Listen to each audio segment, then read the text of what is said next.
jenis alga yaitu Basilaryophyta atau diatom, kemudian Pyrophyta atau Dinoflagellata, kemudian Euglenophyta atau Euglena, dan ada Rhodophyta atau alga merah.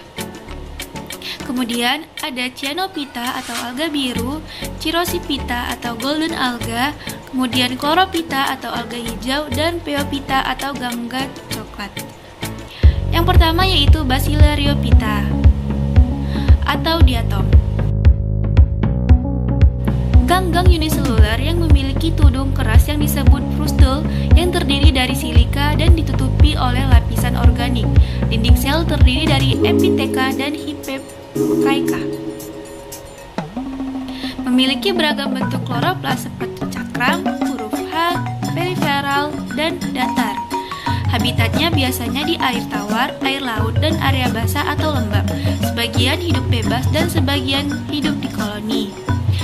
Reproduksinya vegetatif dengan membagi, memiliki peran sebagai fitoplankton dan produsen utama untuk trofik di atas. Kemudian yang kedua adalah Pyrophyta atau Dinoflagellata. Dijuluki dan juga dikenal sebagai alga api. Ini karena tubuhnya dapat berfluoresensi karena mengandung fosfor, memiliki kemampuan berfluoresensi atau menghasilkan cahaya ini yang disebut sebagai bioluminescent. Alga uniseluler ini memiliki dua flagella dan ditutupi oleh lapisan selulosa. Mengandung klorofil A dan C, beta-karoten, xanthofil, dan peran menjadi produsen utama dan bagian penting dalam rantai makanan laut. Dari kebanyakan tipe adalah plankton di lautan, sebagian di perairan bersih dan bergantung pada suhu, salinitas, dan kedalaman.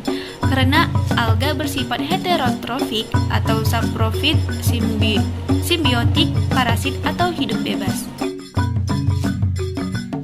Yang ketiga yaitu Euglenophyta atau Euglena. Fitur khusus adalah memiliki flagella, dapat bergerak menggunakan flagelnya, uniseluler, biasanya ditemukan di perairan bersih. Memiliki struktur titik mata yang merupakan organ primitif yang memungkinkan untuk menentukan tingkat cahaya di lingkungan. Sifatnya seperti tanaman yang memiliki kloroplas dan menghasilkan energi dari fotosintesis.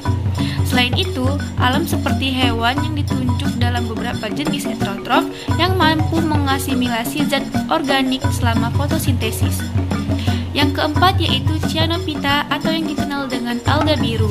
Meskipun tidak memiliki dinding sel atau prokaryotik, alga jenis ini memiliki klorofil yang digunakan dalam proses fotosintesis. Ada yang uniseluler, biasanya fitoplankton, dan multiseluler, biasanya sebagai nekton, bentos, atau peripiton.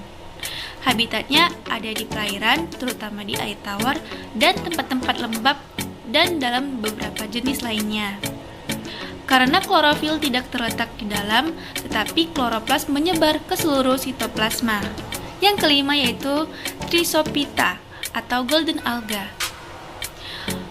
Golden alga tubuh terdiri dari pigmen klorofil A dan C dan pigmen tambahan dalam bentuk karoten yang menentukan warna kuning menjadi emas. Alga ini umumnya hidup pada habitat air tawar. Ia mempunyai tubuh yang memiliki sel tunggal atau uniseluler, memiliki dua flagella yang panjangnya tidak sama. Ada cara hidup yang berenang bebas dan beberapa membentuk koloni. Hampir semua ganggang ini berperan dan menjadi komponen penting di dalamnya. Eksosit laut adalah bagian dari jenis plankton yang disebut fitoplankton. Kemudian yang keenam yaitu Chlorophyta atau alga hijau.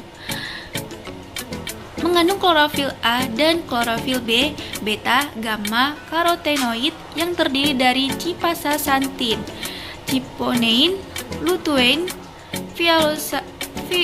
violasantin, dan zeaxanthin. Dan rumput laut ini hidup di koloni. Biasanya hidup di air tawar, air laut, juga di salju daerah lembab, dan epifit. Tubuh hijau eukariotik karena memiliki pigmen klorofil proses fotosintesis. Memiliki dinding sel yang mengandung selulosa dan berlendir sehingga lingkungan menjadi licin. Memiliki berbagai bentuk, dalam beberapa jenis itu adalah fitoplankton. Kemudian memiliki bentuk tubuh bulat dengan kloroplas yang menyerupai lonceng atau mangkuk, dan jenis ganggang digunakan sebagai bahan makanan sebagai protein sel tunggal. Yang ketujuh yaitu Rhodophyta atau alga merah. Ciri-ciri jenis alga ini adalah memiliki talus berbentuk silindris atau pipi, bercabang tidak beraturan di dalam atau trichotomus. Kemudian memiliki benjolan atau nodar bundar dan duri, zat pereda gelatin dan atau kartilagen. Habitat yang terdengar banyak di laut, multiselular, dan eukariotik. Ciri-ciri jenis alga ini adalah memiliki talus berbentuk silindris atau pipi, bercabang tidak beraturan di dalam atau trichotomus. Kemudian, jenis-jenis ganggang ini memiliki warna bervariasi. Ini terkait dengan fungsi sinar matahari untuk tanaman alga, di mana warna ganggang ditentukan oleh intensitas cahaya.